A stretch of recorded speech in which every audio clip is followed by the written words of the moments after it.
Hello and welcome back to Old Truthford, the home of honestly biased sports content.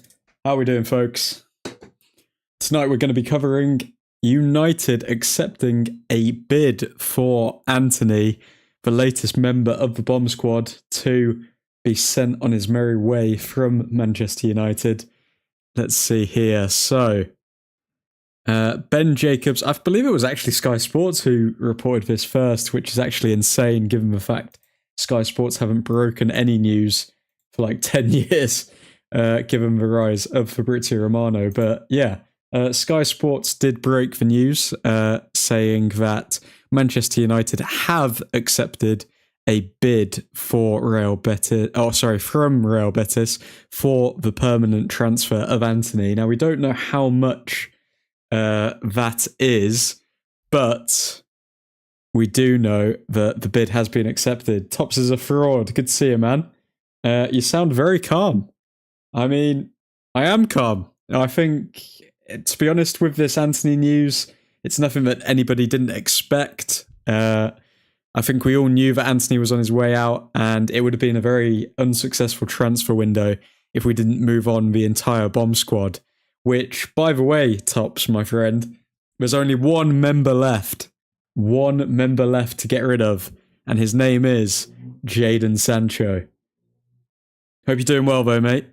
Let's see more on the news. So, Fabrizio Romano originally tweeted, Real Betis and Manchester United keep negotiating every day for Antony, but still waiting for the green light. United today insist on selling Antony rather than loaning him out, with high requests. Betis trying all their best efforts to make it happen. Well, Betis have made it happen, according to Sky Sports. We don't know the fee yet. Is Mainoo leaving on loan? Mainoo, well, it's an interesting one, Tops, to be honest, because, I mean, I know Tops is a fraud is your name, so I'm guessing you're probably dissing Tops, whoever the hell that is. I don't know who that is, and your name probably isn't Tops, but I'll call you Tops. So, Tops. The thing with Mainoo going out on loan is that the player's obviously requested he does want to go out on loan. He wants to appear in the World Cup squad, which he's missed out on the England squad, by the way, Kobbie Mainoo. So, I mean, he does realise that he's going to need minutes to get into the England squad. He's obviously very up for a loan, but he does love Manchester United. After all, he grew up as a Manchester United fan, so that is why he wants to go out on loan. The problem that Manchester United have is that they can't put him out on loan, because if we did, then our midfield options are looking very bare. I mean, who do we have in the midfield if we get rid of Kobbie Mainoo? We've got Fernandes, Casemiro, Ugarte. Who else?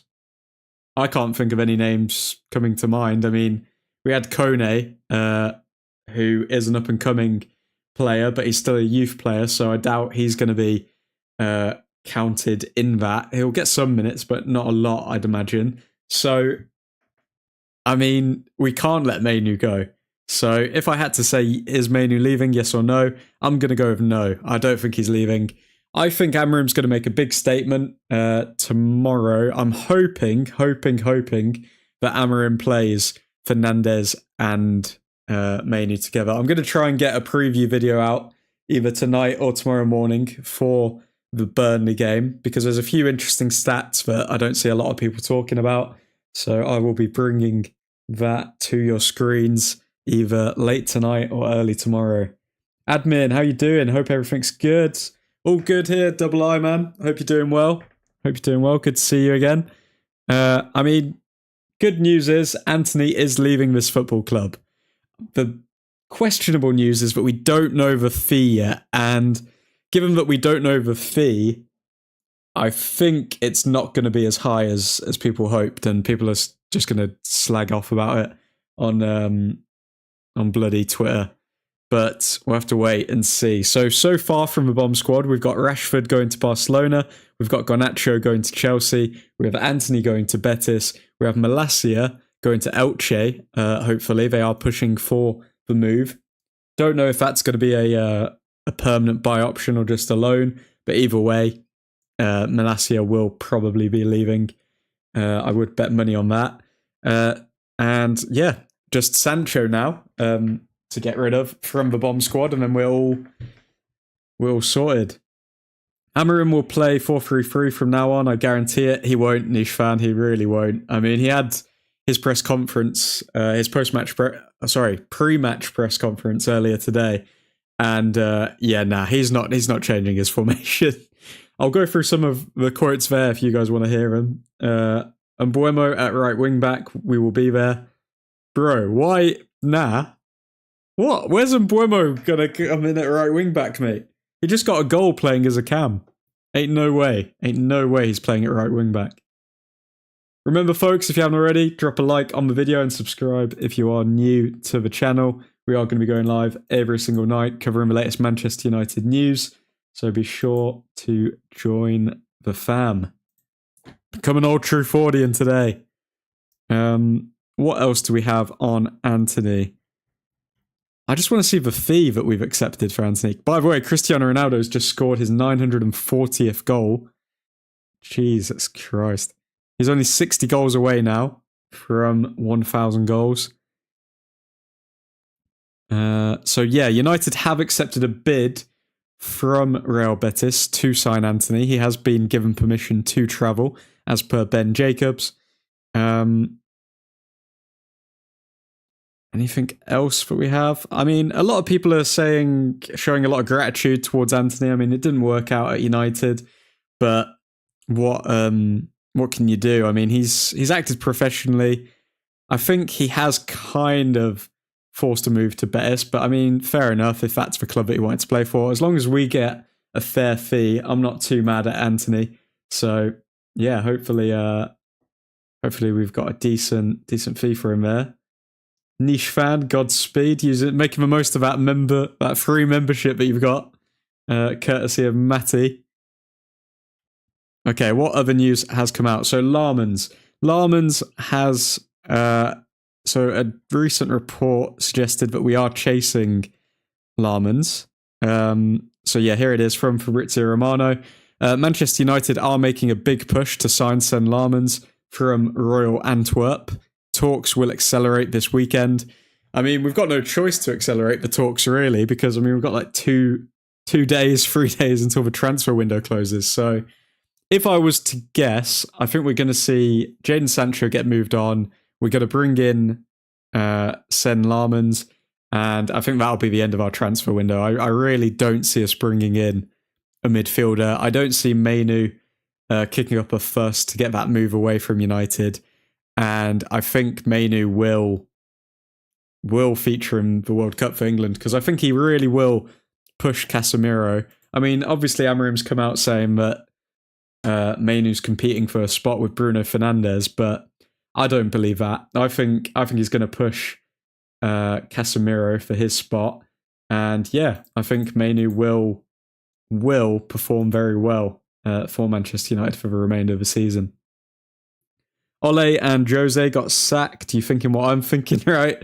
I mean, people keep playing that clip with Jose saying like, "Oh, I want to play." If there's any small teams in England or whatever who don't have European football or anything like that, I will have a job in however many months. People keep playing that clip like Jose was foreshadowing coming back to Manchester United, and also Ole as an interim manager, people keep bringing that up, but I think Amorim's going to get a big result tomorrow. I think Amorim will get a big result tomorrow, and I think he's going to impress. I'm disappointed in some of our fans that are being fed this manager nonsense propaganda, as if we sack Amorim after the international break, we'll start to play like prime AC Milan. The thing is, Double I, if you go on Twitter, everyone is negative. Everyone is negative. If you go on Instagram, like I said this on a stream the other night, I did a poll immediately after the game. So when emotions were charged and everything, I did a poll immediately after the game asking people, and this poll got 900 votes, by the way, on the Old Truthford Instagram, cheeky plug. Follow if you haven't already. This poll got 800 votes. 800 votes, and it was, are you Ruben Amorim in or are you Ruben Amorim out? and 85% said Ruben Amorim in. So, I mean, like, the hardcore fans who are actually loyal to the manager and actually loyal to, I don't know, dare I say, the institution that is Manchester United, they know what's going on. They know that these players are not downing tools. I don't know, maybe some of them are, but they know some of these players are either downing tools or they're just not good enough to play for Manchester United, but they're still here because he's only had two transfer windows at this point. So, I don't know, man. I don't know. I can't believe that so many people are actually turning on Amorim so quickly. It's not even been a full year that he's been here, man.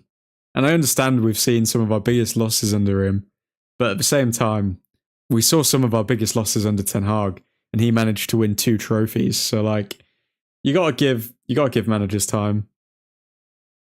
Remember, the manager's goals at United is to win the Prem, not end up like Arteta at Arsenal. Yeah, very true, Tops. But at the same time, how do you expect him to win the Prem with some players like Ugarte? Like, Ugarte is not a Premier League player. I guarantee you guys, Ugarte is not a Premier League player. Ugarte knows the system, by the way. He's played under Ruben Amorim before, and yet he is looking like one of our worst players. So when people say, oh, it's about the system this, it's about the system that, it's not about the system, it's about these players being utter dog. That's what it's about. But yeah, let's move on. Let's see any other news that's come out today. We are, just as I said earlier, United are making a big push to sign Lammens from Royal Antwerp, and talks are going to accelerate this weekend. What else do we have? Ruben Amorim obviously came out with his press conference today. I'll just read out some quotes from that, and you guys can tell me what you think of Ruben Amorim. Because I think he was very honest in his press conference, his pre-match press conference for Burnley. I think he didn't really hide anything. He was quite direct with his plans for Mainoo. And yeah, I think it was overall a decent showing. So let's go through this first. So it came to everyone's attention late last night. We did do a stream for it at like 11:30 p.m. Kobbie Mainoo has informed Manchester United of his wish to leave on loan before the transfer deadline, as reported by David Ornstein. What are you saying, Tops? Why are people saying the system is the problem? Like we weren't getting run through the midfield under Ten Hag? Exactly, mate. Exactly. That's the point I'm making now, because realistically, if you look at, like, people forget about Ten Hag when we got all of those bad results at the start of the season. We were getting those bad results at the start of the season, but we were actually beating all of these teams when it came to, like, goals created and everything like that. Like, the players were literally not scoring. I mean, Delot missed an open goal against that West Ham team that eventually we lost to, I believe, and it got Ten Hag the sack. Like, he cannot, like, the manager, I don't know how many times I can repeat this to United fans. The manager cannot literally control what the players do on the pitch. They are the ones that need to be held responsible for that. Like, I mean, obviously, if we don't create as much XG as them, or if we get fully dominated by them, then fair enough. But even then, you can see exactly how we got dominated against Grimsby. Like, you had Fredrickson, who was playing it sideways and backwards. You had Ugarte, who was playing it sideways and backwards. And you had Delot, who was playing it sideways and backwards. And then mix in Onana, who can't save anything to save his life. And then, boom, you've got a 2-0 down against Grimsby. It's not, like, people can look at the system, but if 3 individual players are performing like absolute dog shizer, then we're going to be bad, aren't we? So that's all I can say. Admin, are you Amorim out? I'm definitely not Amorim out, Lysa Creations.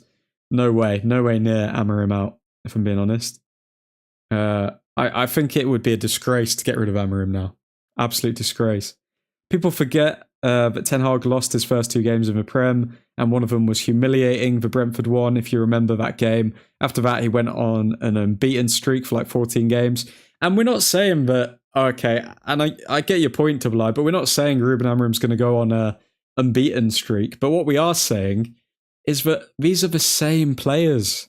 These are the same players. Like, think about, even though the bomb squad, majority of them are gone now, thankfully, but even though some of them are going now, they've been around for the past few weeks, and obviously the players are still going to talk to them. I think getting rid of that negativity, that toxicity out of the club is necessary, and I feel like as soon as the transfer window closes, that's when Manchester United's season will actually begin, because we've still just been invested in all of this toxicity of getting these players out, and the players themselves have probably felt it and felt a lot of unease towards their future at the club. And in those 14 games, he won against Liverpool, City, Tottenham. But what happened next exactly? What happened next with what? I'm definitely taking Grimsby's goalkeeper over Man Onana. I mean, I don't blame you, Tops. I do not blame you, mate. I mean, it's just mind-boggling how bad Onana can be. And then all of this talk, because I remember when he originally came in and he made a few mistakes, and he was saying, oh, does one mistake make me a bad player? Does one mistake make this person a bad player? No, we're good players. And he kind of speaks like that. And then guess what? No, you are a bad player. You have spent more time being bad than you have spent being good. Ergo, you are a shit player. Sorry, mate. But yeah, moving on with the transfer news. So, just in regards to Kobbie Mainoo, if those didn't see the stream last night, Manchester United have rejected Kobbie Mainoo's request to go out on loan. Al Nassr approached Mainoo about a loan in the past 24 hours, with several European clubs also alert to the opportunity. So yeah, United have made it very clear, we do not want Kobbie Mainoo. We do not want Kobbie Mainoo. Man United have made it clear we do not want Kobbie Mainoo to go on loan. Not that we don't want Kobbie Mainoo. We very much do want Kobbie Mainoo to stay with the squad. Manchester United have told Kobbie Mainoo they have no intention of letting him leave, either permanently or on loan, as per Fabrizio Romano. So yeah, I think that's that. We're not going to let him leave like the last 3 days of the window. I think if Mainoo wanted a loan, he should have said earlier in the window, and then maybe it could have happened. But yeah, there's no way United are going to let Mainoo just wander off now. Please sign Lammens, Sir Jim. We are pushing for him, Tops. We are pushing for him. I would bet good money we get Lammens. I would bet good money we get Lammens this transfer window. What happened next for very next season? He finished 8th and got knocked out in the UCL group. Faced not even getting Europa League football. And the season after that, he had his 14th and then he got sacked. The thing is, Double I, the thing is, again, it's such a hard one, because I think the thing that really kills managers is the fact that they do not just throw their players to the wolves, because then United fans start thinking that these managers are idiots, and they're like, how can you back Onana? How can you back this person? How can you back that person when we're seeing them consistently perform poorly on the pitch? And I think that's the problem with managers, because they get their hands tied because they want to keep their players on side, so they back them publicly, but then the fans turn on the managers, because at the end of the day, we went out of the Champions League in that Ten Hag season because of Onana. Like, there's a 20-minute vid on YouTube that you can find right now of compilations of errors from Andre Onana, and he's only been here for what, 2 seasons? This is his 3rd season, so 2 and a bit seasons, and there's 20-minute compilation vids. Do you know how bad he has to be for them to last that long? It's, oh my God. It's so bad. So we are not signing no midfielders. I doubt it, Lysa. I really doubt it. I mean, I think the reason we're not going to sign any midfielders is because we don't want to sign someone just for the sake of signing them. I think Amorim and Sir Jim and Omar Barada have made it very clear over the past few weeks during the transfer window that we're not looking to just sign people as a stopgap, because that's what's led us to the position we're in. We sign players because we desperately need them, and then it ends up costing us 4 years down the line, 5 years down the line. So we are going to arguably suffer in the short term because we don't sign any midfielders. But in the long term, we're not going to have some random player on our books that we're struggling to get rid of, and they're stinking up the place because we offered them a contract because we desperately needed just a face in midfield. I feel like that's what happened with Ugarte. I'm not going to lie. I feel like Ugarte never should have been signed. We should have gone for João Neves. Ugarte is not a Manchester United player. He is not a Premier League winning midfielder. Ugarte, not even a Premier League squad midfielder. Ugarte needs to be gone. And I'll be doing my own separate video on him, best believe. But yeah, that's what we're trying to avoid, Lysa. That's what we're trying to avoid. In other news, Jadon Sancho could still be at... Oh, this is not good. Jadon Sancho could still be at Manchester United once the British transfer window closes. Several clubs are in talks over a loan, with Roma pushing. Although Sancho is exploring other options, interest from Saudi Arabia and Turkey remains. Oh my god. So Sancho is exploring other options. That's at least good to hear. So he's at least open to leaving. It's just finding a club stupid enough that he actually wants to go to that would pay for his wages. I always said Ugarte and Mainoo should be our double pivot this season, but we still got ran through by Grimsby. I don't know anymore. Nah, no midfield pairing with Ugarte, mate. He's dead. He's a dead player. Like, Mainoo, even though he did give the ball away quite a bit that game, ended up getting an assist, I believe, for the Mbuemo goal. He also created, I don't think he created the most chances, but he created a lot of chances that game. Mainoo showed enough that, also, look at the second half of that game. As soon as Fernandes is paired with Mainoo in the midfield, he's absolutely tearing it up. So we've seen that they can do it against a team like Grimsby, which is more than bloody Ugarte can do.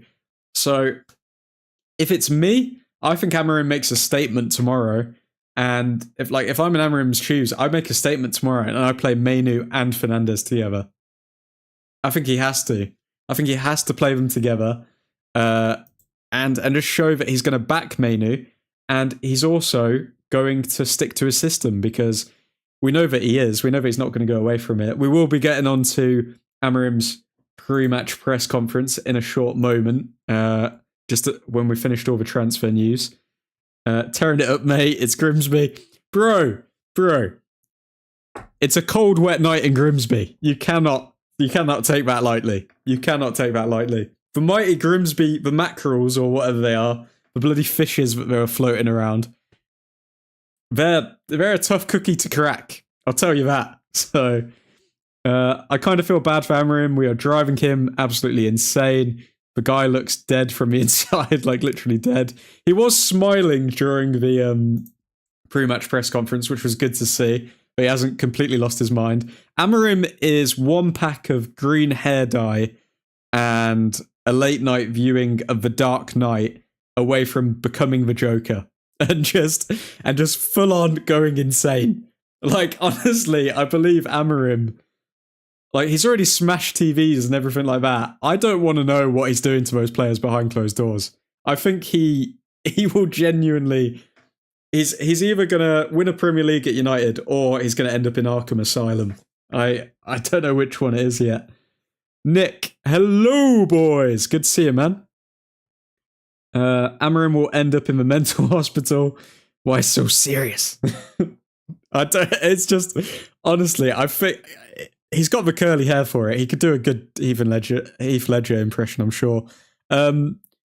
But let's move on with the transfer news. So, West Ham have turned down the chance to sign Andre Onana on loan, as per Jacob Steinberg, who's the football reporter for The Guardian. So, yeah, we are literally trying to get rid of Onana as soon as possible, but nobody will take him. So, admin, after the Real of Lammens, what you think about him? So, for those who don't know, Nick the Dutch Destroyer, one of the mods at Old Truthford here, sent me over a Instagram Reel of Lammens. And yeah, there's a compilation of him making a few mistakes. The only thing going in his favour is the fact that he's 23 years old, whereas Onana's making the same, if not worse, mistakes at 29 years old. So every young keeper's going to make mistakes. I think you could look at mistakes from a bunch of keepers. So I'm not going to take that too seriously with Lammens. I think I just don't think that he can be any worse than Onana. Man United continue to work on signing Sen Lammens with hope of finalising a deal before the window shuts. And Fabrizio Romano has backed that up today, saying that we are accelerating the deal for Lammens. So we do need to keep an eye on that.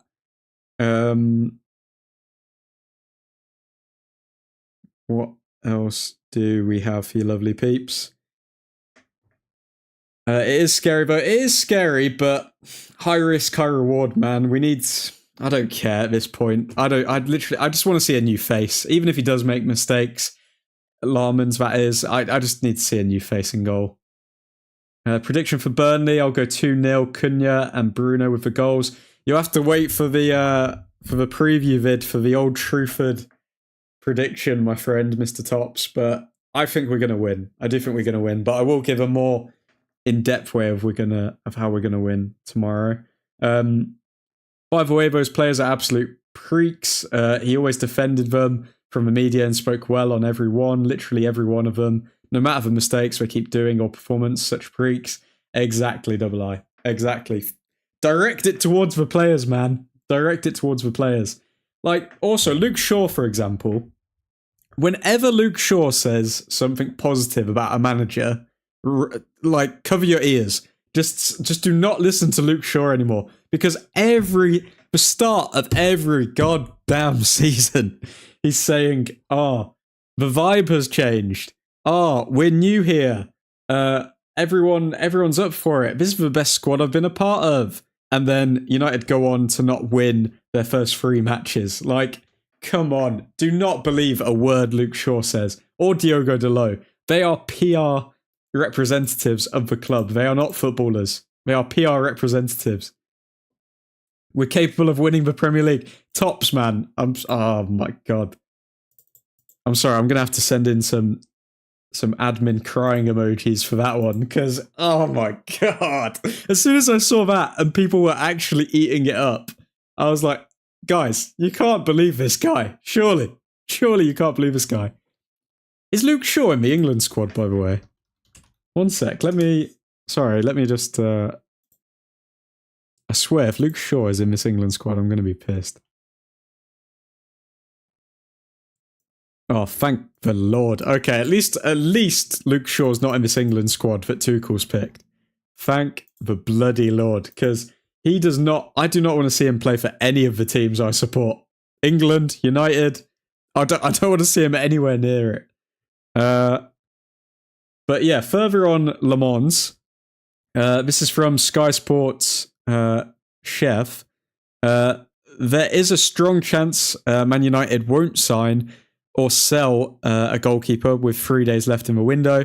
United have yet neither agreed terms with Royal Antwerp nor with Sen Lammens. United have a price in mind and insist they won't overpay. Wow, okay. I think that will change. I think we will overpay because we are desperate. I think that's just a fluff piece to kind of scare Royal Antwerp. But given the fact that I believe it's Galatasaray, I think, or a Turkish team, has said that they're willing to pay more than United for Lammens. I think, yeah, no, United will pay up. we need a new goalkeeper. Luke Shaw needs his contract terminated just for saying we'll win the league, plus get fined. Is Rashford in the England squad? That is a good question. Is Rashford in the England squad? He is. Marcus Rashford is in the England squad. I don't know how Has anyone heard of anything to do with Rashford and Barcelona? Has he even scored his first goal yet? And I'm not counting pre-season. I'm not counting pre-season. Okay. Yeah, no, I don't think... Marcus Rashford's a bench warmer at Barcelona and he's going to get in the England squad. That's a bit concerning. But yeah, just on the Mainoo deal as well, because a lot of people were questioning, oh, okay, is Mainoo going to be able to concentrate still? Is he focused on Manchester United even? Is he going to be able to switch off and put his head down, get his work in? Fabrizio Romano did share that Kobbie Mainoo has no intention to leave Manchester United on a permanent deal, only loan in his view. United keep blocking his exit. So yeah, Mainoo's obviously still dedicated to Manchester United. Like I said, he is a boyhood fan of the club. I mean, he's grown up around Manchester. He's obviously represented Manchester. He scored a game-winning goal in an FA Cup final for Manchester United, and he wants to stay at Manchester United.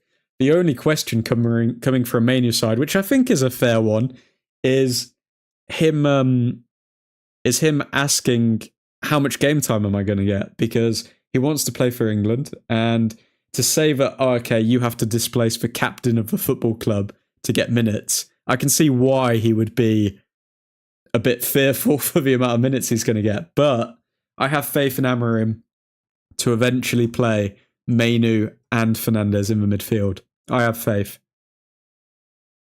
What else do we have on the Mainoo situation? So, Samuel Luckhurst, one of the most negative United reporters, reported that Ruben Amorim has the backing of the United leadership team over his handling of Mainoo. Amorim believes the midfielder has to develop aspects of his game to regain his place in the starting 11, which seems like a fair point from Amorim's side. So Amorim is saying that, okay, Mainoo, you can get more minutes, but you just need to work on certain aspects of your game. I don't think that's an unreasonable request from a manager towards their player, if I'm being honest. But folks, if you are new to the stream, be sure to hit that subscribe button. We are going to be going live every single night, covering the latest Manchester United transfer news and everything Manchester United. So join the community, get involved in the chat, and let me know what you think of this Mainoo, Antony, and Lammens situation that is unfolding right now. Okay, Garnacho. I don't know why. Guys, what do we think about Garnacho going to Chelsea, by the way? Manchester United and Chelsea have signed all documents, £40 million with 10% sell-on clause. Now, obviously, 40 mil for Garnacho is a steal from Chelsea. I'll say that outright. But I think 10% sell-on clause, what is the point of that? Like, what honestly is the point of having a 10% sell-on clause? It doesn't make any sense in my mind.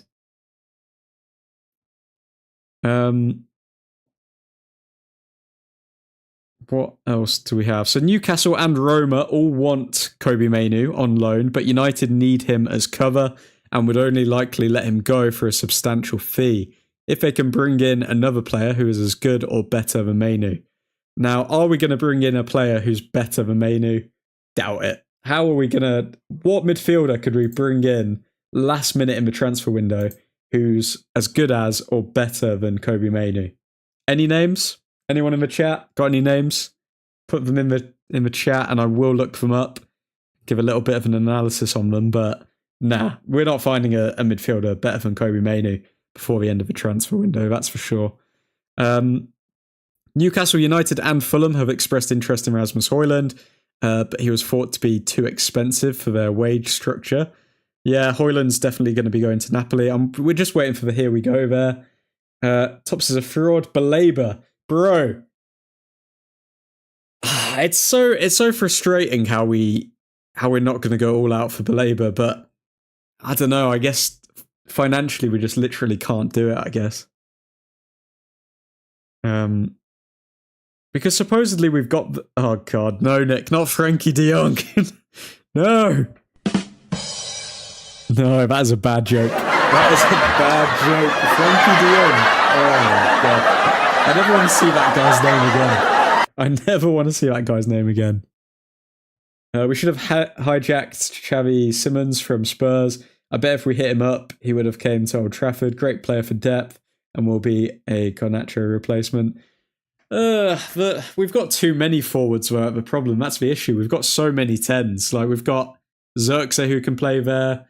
We've got Bruno who can play there. We've got Cunha. We've got Mount. We've got Mbuemo. We're stacked in the number 10 department.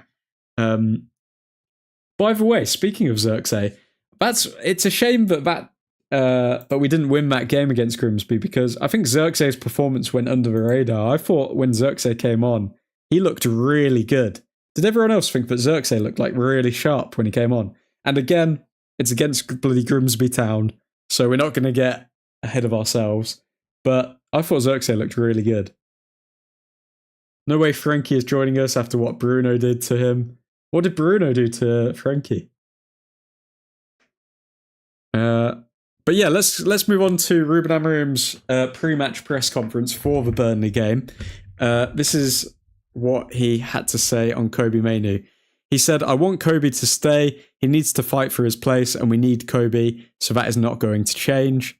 So yeah, Amorim's made it very abundantly clear to the public as well as the management team at Manchester United, he does not want Kobbie Mainoo to leave. He really wants Kobbie Mainoo to stay. So yeah, I think we've got our answer there, boys. Kobbie Mainoo will be staying at Manchester United this transfer window.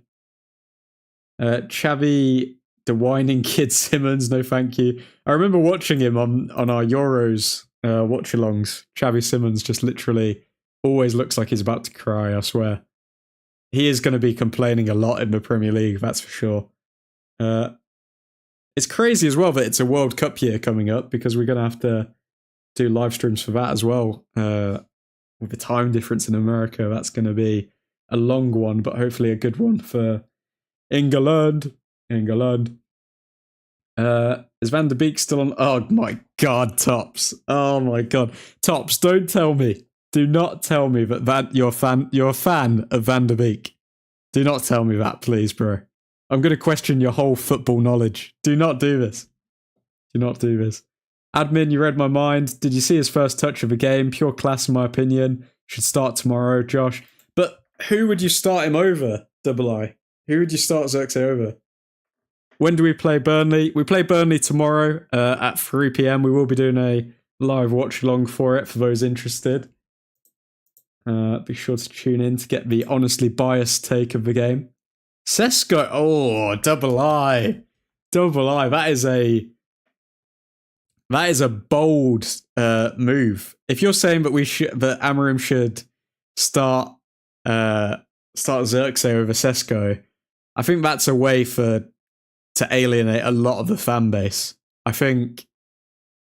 I mean, Amorim could do it, because I don't think he really pays attention to what the fans think anyway. But, I mean, to drop Sesko and play Xerxes, it would be a bold move for Amorim if it didn't pay off. Van der Beek is a great player for this system at the 8. Get him. Tops, mate. Give your head a wobble. You can't... No, Van der Beek is not on loan. We sold Van der Beek for like €1 million because... I'm not going to lie, he was an overrated player, and maybe he didn't get the opportunity he should have got at United, but definitely overrated player. Folks, if you are new to the stream, be sure to hit that subscribe button. We are going to be covering the latest and greatest Manchester United transfer news all season long, and match watch-alongs for every single game. So be sure to subscribe now and get that sweet, sweet United content. Zerk over Delo. Zerk in the right wing back position. I'm not saying no. We've just got a few more quotes from Ruben Amorim, so let's see what he said here. So Ruben Amorim also said in his pre-match press conference, "Every time that we have in the future one defeat like that, I'm going to be like that. I'm going to say that sometimes I hate my players. Sometimes I love my players. Sometimes I want to defend my players. Wow. He's literally coming out, I hate my players. That is literally a direct quote from Ruben Amorim. I hate my players. Sometimes I hate my players. That is hilarious. I'm surprised that hasn't been clipped up more. Van de Beek hate is unfair, in my opinion. Never got any playtime. He never got any playtime because he wasn't good enough, Tops, if we're being honest. Just want to get rid of Delo. Don't worry, his time will come. We will get rid of Delo eventually. Delo's time will come, best believe. Best believe it. What else do we have for you? Ruben Amorim also came out explaining his post-Grimsby comments, saying the following. I know that when I speak these things, guys, to be really honest with you, guys, every time that we have or have in the future one defeat like that, I'm going to be like that. I'm going to say, sometimes I hate my players, sometimes I love my players, sometimes I want to defend my players. I think I cannot. This is my way of doing things, and I'm going to be like that. I felt that in the moment. I was so frustrated and annoyed. I know, again, that you have a lot of experienced people talking about the way I should perform with the media, to be more consistent, to be calmer. I'm not going to be like that. So I'm trying to accept that, and I'm going to be who I am. And that's why I have the passion that I have. And in that moment, I was really upset and really disappointed because I felt that we had a very good pre-season. We were playing better. We were being consistent in the way we played. We played badly 30 minutes against Fulham. And then that kind of performance, I was really disappointed with everything. But now it's a new game and I'm focused on the next game. So I'm not going to lie. I have no gripes with what Ruben Amorim's saying.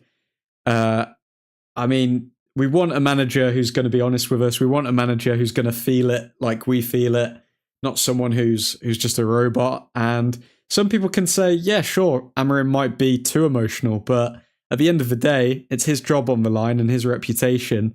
So he can say whatever he wants about these players as far as I'm concerned. I mean, you either perform or you get out. He's in a role where he's got power over you. Prove him wrong. Prove him wrong. He doesn't seem like a type of guy who's going to hold grudges or all of this sort of stuff. Like, he's very open to integrating players into the squad and getting the best out of them as long as they want to perform for him. So yeah, I'm quite happy with how Amorim's handled this and that he's not backing down. By the way, I'm not against Sesko, but let him sink in the squad slowly, in my opinion, and especially because he is a Prem player. The English media, we should protect him from them.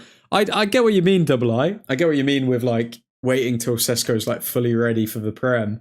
But at the same time, I just think the fans would absolutely murder Amorim if he didn't start Sesko, because they'd just be like, oh, okay, we've spent 65, 70 mil on a striker here, and he's not even getting a game. So I think the fans would really murder him. So Amorim is basically saying the players aren't playing for him and they don't care.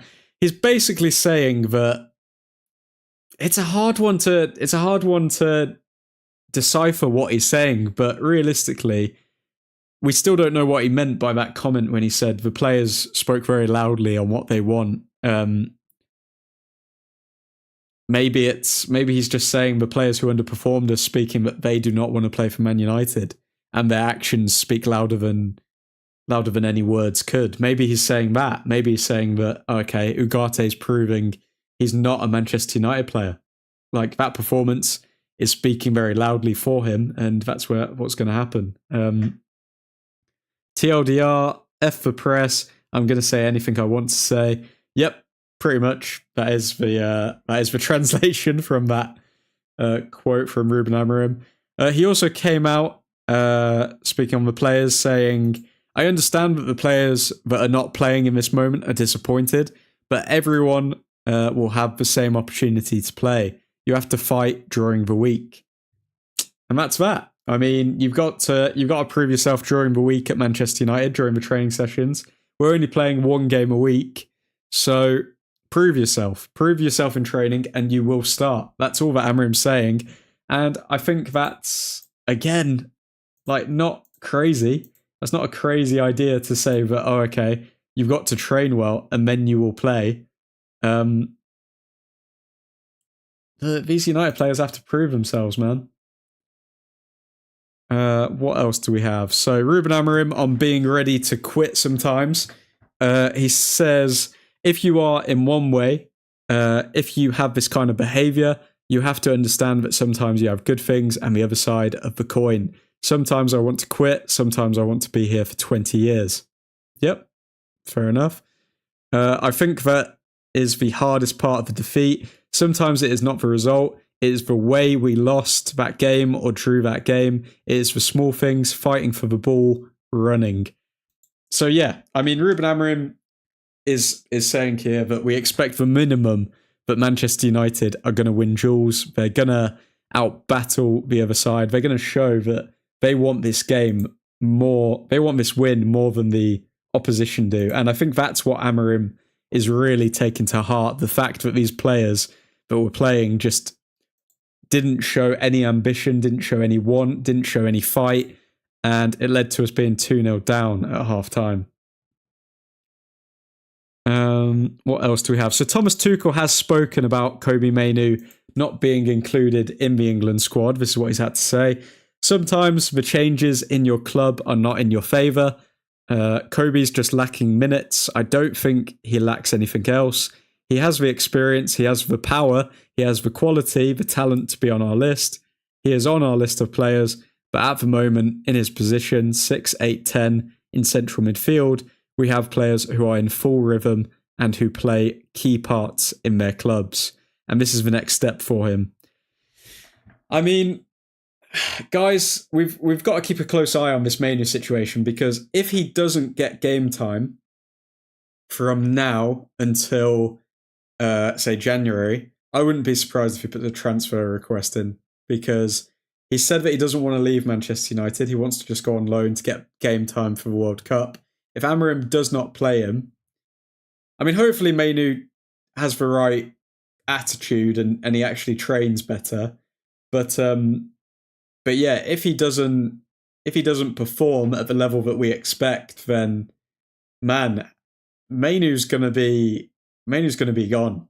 Mainoo is gonna be gone. He's gonna put a transfer request in Jan, I'd imagine, even though he wants to stay at United, because he also wants to play for the World Cup. So I guess it depends what he values more. Does he want to play at the World Cup? Does he want to stay at United? It's a tough time for Kobbie Mainoo. In other news, other transfer news, one sec, let me catch up with the chat. We play bad with Bruno, but play worse without him, and the game against Grimsby showed, so haha. Yeah, 100%. 100%. I mean, like, we literally had no heart in that midfield without Bruno Fernandes. We need Bruno in the midfield. If Bruno gets injured, I think maybe a Casemiro Mainoo partnership could work, but I think we're absolutely cooked if Bruno Fernandes gets injured. I want to see Bruno and Mainoo in midfield, though. How many times have we actually seen that under Amorim? I don't think we've seen it that much. By the way, Garnacho rejecting Bayern for Chelsea is crazy, in my opinion. Garnacho against them high lines in the Bundesliga will look like Mo Salah. I bet he went to Chelsea just to piss us off like Tevez. It does feel like he's gone to Chelsea out of spite, I'm not going to lie.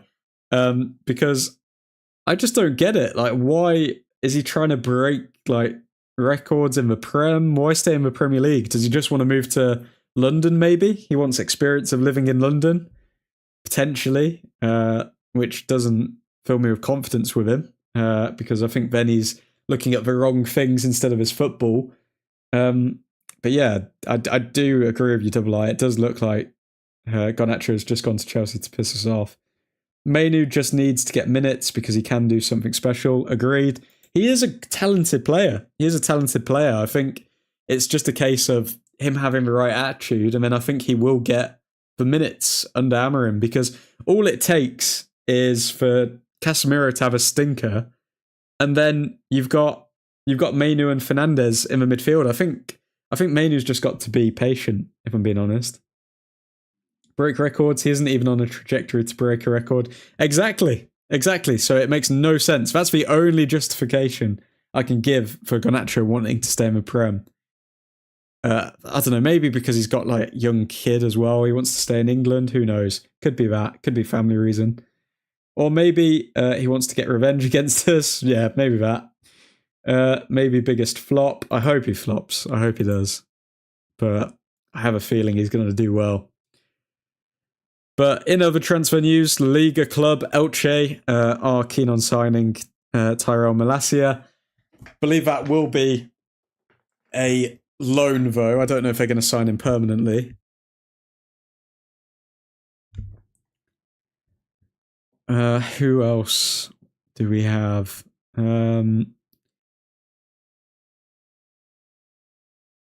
And then, yeah, that brings us up to date for tonight's news. Manchester United are making a final push to sign Sen Lammens from Royal Antwerp.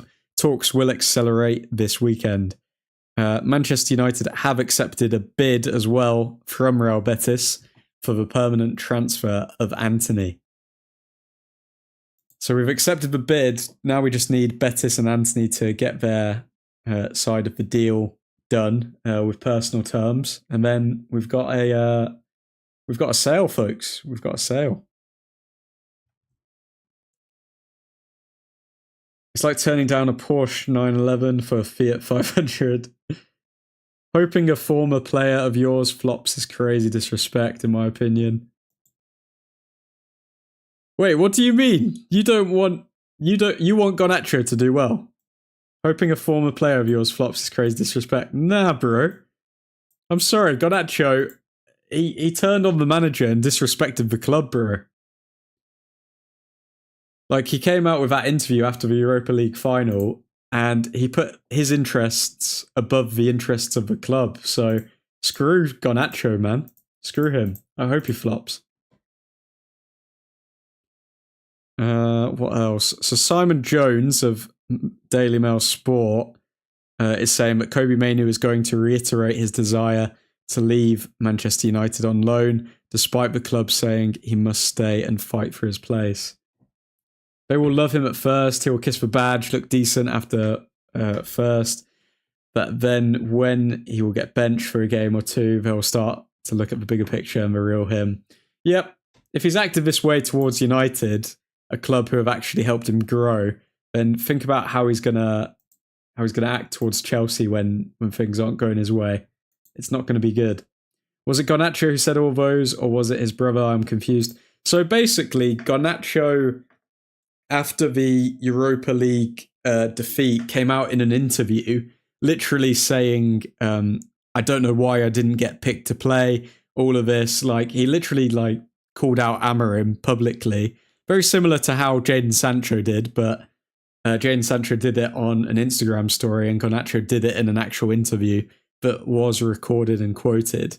And yeah, that immediately dropped his transfer value. Had he not done that, and Garnacho kept close to his chest about maybe staying at United, maybe leaving, then we could have got at least like 10 million, 15 million more for him. So Garnacho did what favoured him to get a move from United. He just wanted United to be on the Ronaldo track, but he is nowhere near the level. Yep. I mean, it's a shame. It's a shame that guy got the Ronaldo song. I mean, obviously, very talented player. Like,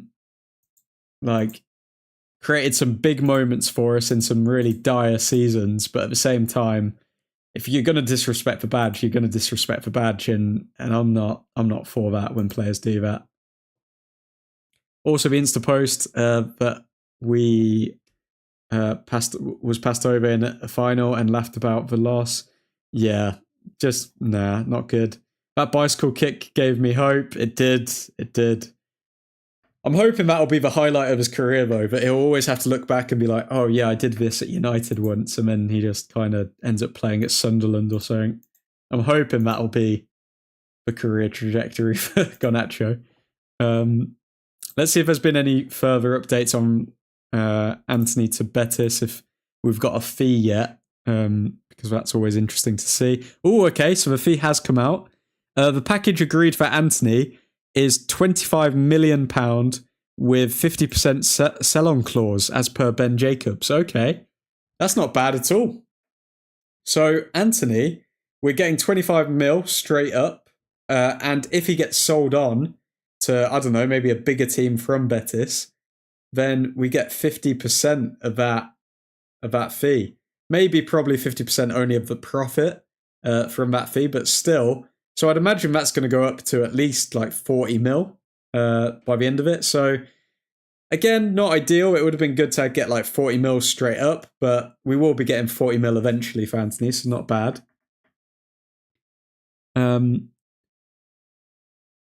If Garnacho somehow plays for Madrid one day, then I will never speak a word about him. He will never. I hope he never does. I hope. 25 million. We've hit the bank. We've got the money. Go on. Go on. 25 mil for Antony. Come on, people. This is a glow stick party, people. Come on. Come on, United. That really low for an 80 mil player. Hey, Nick, focus on the positive. Focus on the positive. We're gonna pin Tops's message there.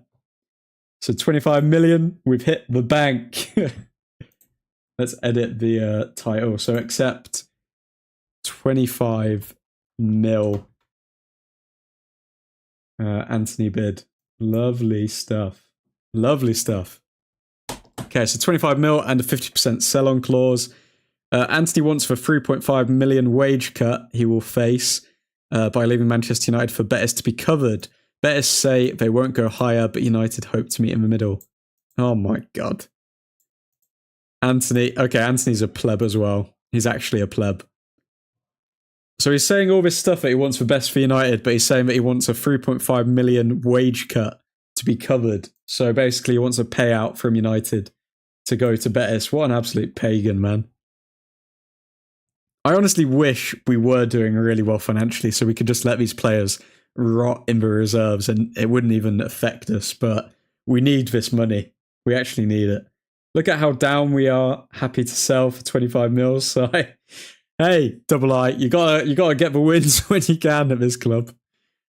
Honestly, would give Antony another chance because of his work effort. I would as well, but I think he's made it clear he doesn't want to. He never gave Amorim a chance. He wanted to leave straight away. What else is coming out? So Indy Kayla's saying, oh no, reports breaking in the Daily Mail that Kobbie Mainoo has asked again to leave Man United. This is bad news. Oh my god. Okay, so Mainoo has asked again to leave, apparently. And that's coming from Chris Wheeler of the Daily Mail. Okay, so far this transfer window, we've sold Garnacho for 40 mil. We've sold Antony for 25 mil. Hopefully, we've got Højlund being sold for 40 mil with a future obligation. So he's on a loan, but obligation to buy for 40 mil. Who else have we got rid of? We've got rid of Rashford and his wages, which saved like 16 mil, something like that. It's just Sancho, man. We just need to get rid of Sancho now. Honestly, would give Antony another chance because of his work effort. Read that one already. I think that's all the updates. If anyone had any questions, get them in the chat and we'll stay live for another 10-15 minutes, but then we'll call it a night. 65 mil in a space of a day. I mean, we still need Højlund's loan move to be fully announced and the here we go to come, as well as Antony, but it does look like it. I mean, we've got no choice to do it in a space of a day, to be fair, Tops. I mean, we've only got, like 2 days left of a transfer window. Tottenham to pull a Leicester. Who else with me? I am scared about Tottenham because Thomas Frank is a good manager and they have made a lot of signings. They've made a lot of signings. They're in Europe. They've got a lot of confidence behind them. I think I should have probably predicted Tottenham to finish higher than I did. Get me Lammens and Baleba. If we put a last minute bid in for Baleba, I think the fan base would just go insane. I think the fan base wouldn't be able to say a bad word against INEOS for a long time. Let's put these glow sticks away. 65 mil to spend on a goalkeeper, sign effing 2 goalkeepers. The problem now is that Donnarumma is pretty much going to City. I don't know, is he still going to City? Has that like died down? What's the latest with Donnarumma going to City, guys? Let's have a look. Because last time I saw, he was going to go to City if Ederson went to Galatasaray. Let's see. Donnarumma.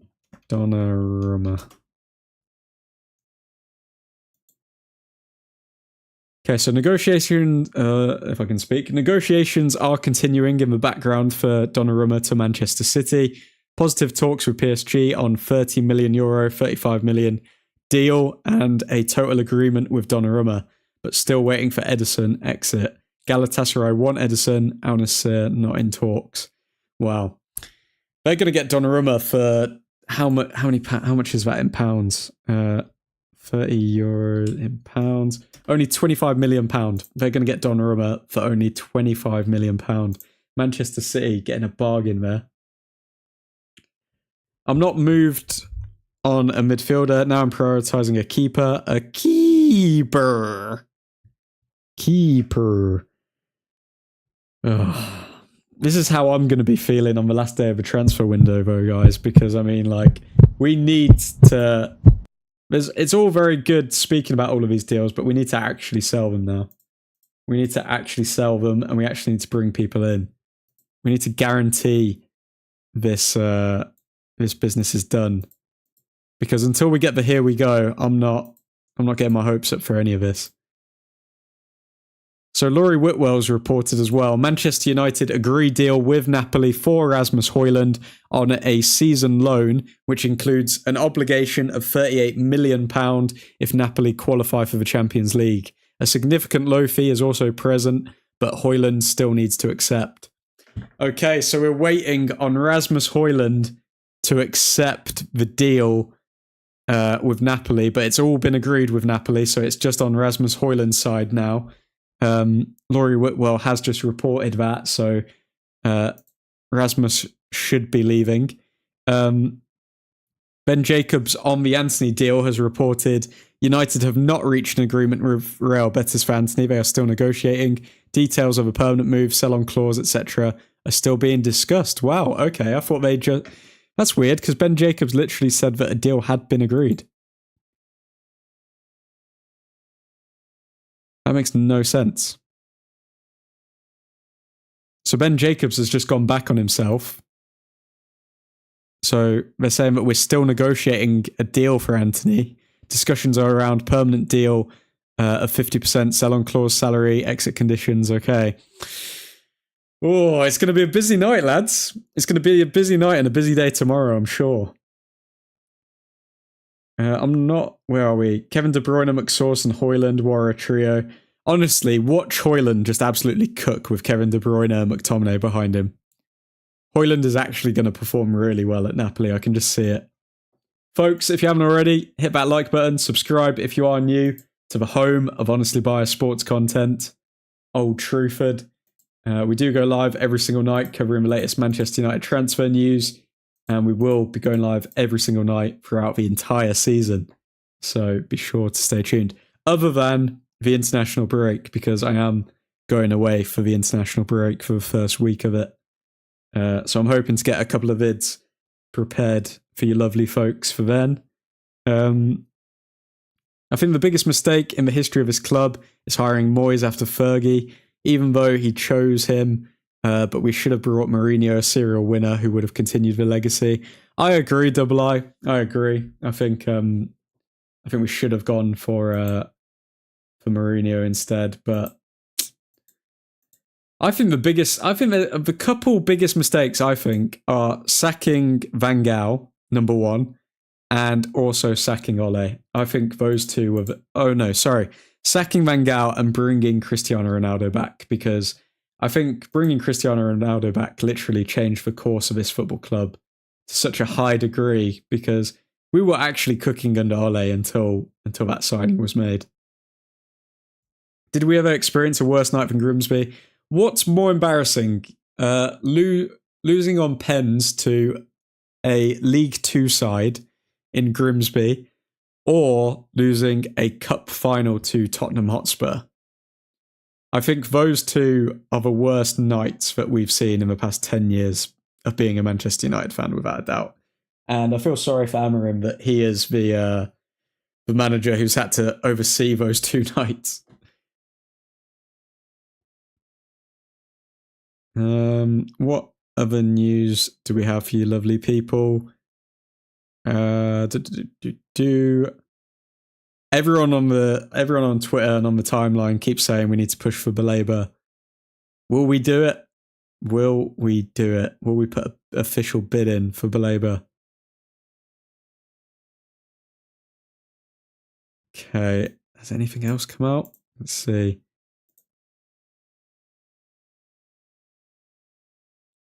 It's honestly just Sancho who needs to find a club at this point. We've got rid of all the other bomb squad members, plus Højlund. We just need to wait for Sancho to get a club. Guys, if you had to guess, where do you think Jadon Sancho is going to end up? Where do you think Jadon Sancho is going to end up at the end of the transfer window? In the last 11 encounters, Grimsby won 6 against us. That's a worrying stat. Is that actually true? No way that's an actual true stat, Nick. No way, I don't believe that. Where did you see that stat? For me, the worst night is the 7-0. That was also very bad. Not trying to bring CR7 into this, but we never needed him back because we had to play for him and not as a team. 100% tops. I mean, don't get me wrong. Obviously, GOAT of the sport. There's nothing wrong with Cristiano Ronaldo, but it's just the fact that we lost a lot of legs by selling Dan James and then not playing Cavani. And yeah, we literally lost all intensity in our play. And then we were just a sitting duck and we just got absolutely found out under Ole. So yeah, it's really disappointing that happened with the Cristiano Ronaldo signing. I think that really did turn the tide on Manchester United's future. Remember, folks, if you haven't subscribed already, hit that subscribe button, join the community, join the chat. And yeah, we have been doing this for a couple of years now, Old Truthford, but this year we're unlocking a new level. We are going into 5th gear here, people. We are going to be streaming every single night, covering every single watch along, doing a match preview for every single game, doing a match reaction for every single game, as well as doing a bit of squad management throughout the season, getting rid of the dead wood. So yeah, be sure to stay tuned. Yeah, I saw that somewhere. Look it up. Let's see. Have United lost to Grimsby Town 6 times? Oh my God. Grimsby Town haven't lost to Manchester United since 1946. What?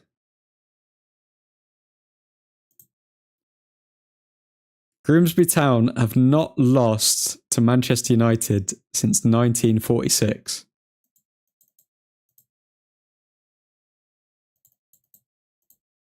This is football heritage, gentlemen. This is football heritage. Jose Mourinho was right.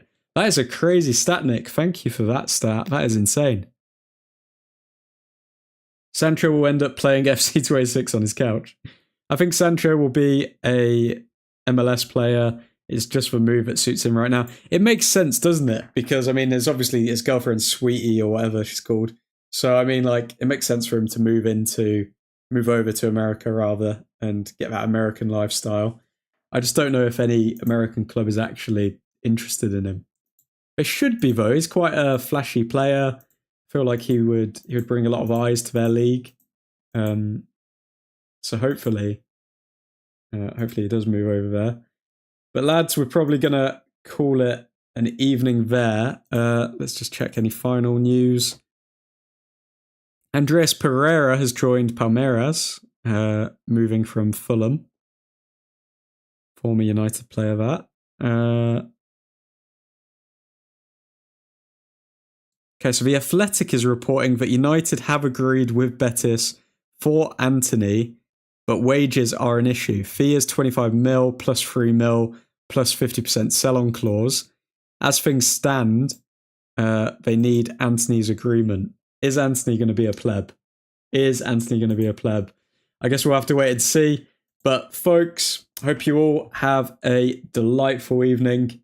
We are going to call it a stream there. I am going to look for that stat and can't find it anymore. I've seen it on Reddit. I found it there.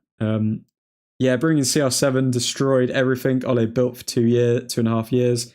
We were progressing from 2019 to 2021, always improving, year after year. Bringing Ronaldo, it destroyed everything. It genuinely did. Because it also, bringing Ronaldo in, just absolutely destroyed the expectations from the fan base as well. Because like everyone thought, oh yeah, we're going to easily win the league. We've got Varane, we've got Ronaldo, even though we've got all of these players like out of their prime.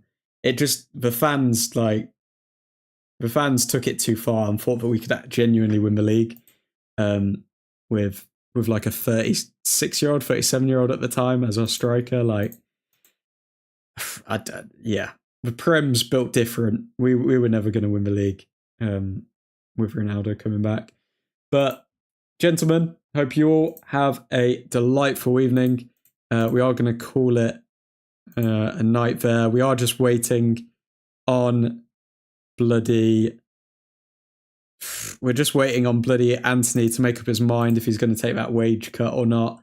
Or it's not even taking a wage cut. He just wants his wages to be covered from his United contract, which is an absolute joke. So, yeah, we'll have to see if he's going to be a pagan or not. Hope you all have a delightful evening. But for now, Godspeed.